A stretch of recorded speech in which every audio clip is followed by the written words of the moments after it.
Hello friends, आज आपण IUPAC nomenclature बघणार आहात. या कंपाऊंडचं कॉमन नेम आहे सक्सेनिक ॲसिड आणि IUPAC नॉमेनक्लेचरमध्ये याचं नाव काय आहे आपण आज पाहू.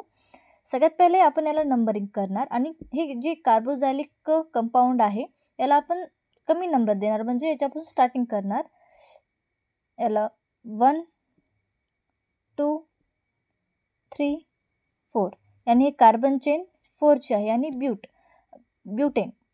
आणि अब तुम्ही बघतात की ह्या कंपाऊंडमध्ये एकही डबल बॉन्ड नाही आहे, यानी ब्युटेन यानी इन लागणार. इथं आपण लिहिणार ब्युटेन, कारण कार्बन चेन 4ची आहे आणि याच्यामध्ये एकही डबल बॉन्ड नाही आहे.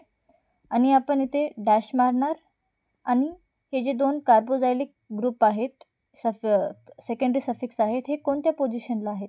पहिलावाला हे फर्स्ट पोझिशनला आहे आणि दुसरावाला फोर्थ. इथं आपण लिहिणार 1 4 हे पोझिशन लिहिलं आपण त्यांच्या. आणि 2 आहेत यानी डायऑइक ॲसिड.